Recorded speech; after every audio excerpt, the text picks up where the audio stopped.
केजरीवाल जी बहुत हाँकते हैं और शायद देश की ऐसी कोई सरकार हो जिसके इतने मंत्री जेल में हों। ऐसे ही केजरीवाल जी की सारी बातों का जवाब दिया गया। केजरीवाल जी बहुत हाँकते हैं कि सबसे ईमानदार पार्टी, और शायद देश की ऐसी कोई सरकार हो जिसके इतने मंत्री जेल में हों। और ये गिरफ्तार करने पर तो आरोप लगा सकते हैं, उसके लिए ये प्रदर्शन भी करते हैं, सारे जगह जगह पर अपना तमाशा भी करते हैं। लेकिन कोर्ट के बारे में ये क्या कहेंगे?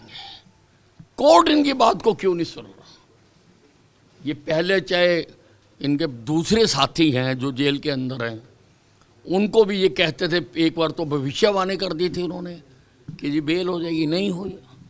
और बार बार ये जो है कोर्ट तो इनको अपनी बात रखने का मौका भी देती है, तो कोर्ट के ऊपर तो ये आरोप नहीं लगा सकते किसी भी प्रकार का। आज जो मीटिंग हुई है सर, मीटिंग का क्या मकसद था?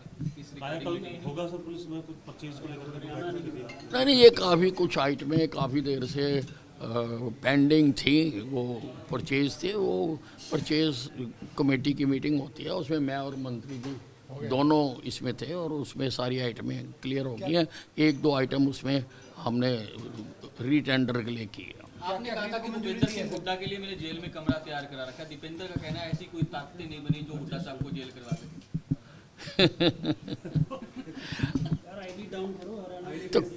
तो इतनी देर से जो केस चल रहे हैं, तो इन्होंने तो अपना फैसला ही दे दिया फिर कि वो जो केस चल रहे हैं जिस कोर्ट के विचाराधीन हैं, तो उस कोर्ट को कोई अधिकार ही नहीं है।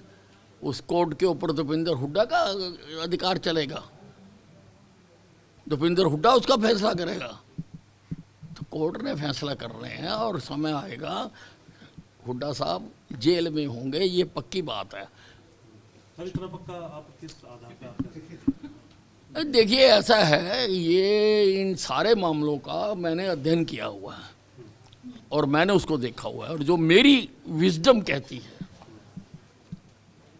कोर्ट का अलग मामला हो सकता है, कोर्ट सर्वोपरि है, कोर्ट कुछ भी कह सकती है, लेकिन जितना मैंने फाइलों को देखा है, तथ्यों को देखा है, तथ्यों को जाना है, उनके अनुसार कोई भी व्यक्ति उससे बच नहीं सकता।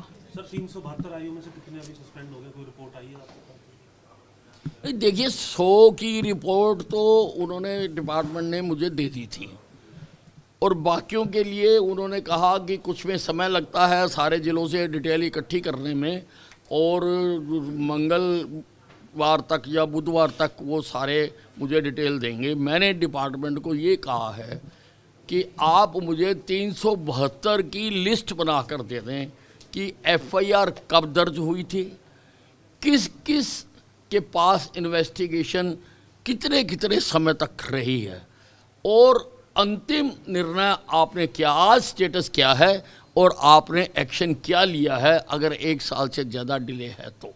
सर ये 372 ही रहेंगे या और भी जो लोग ऐसे लंबित रहे उनकी भी कोई रिपोर्ट मांगी है आपने?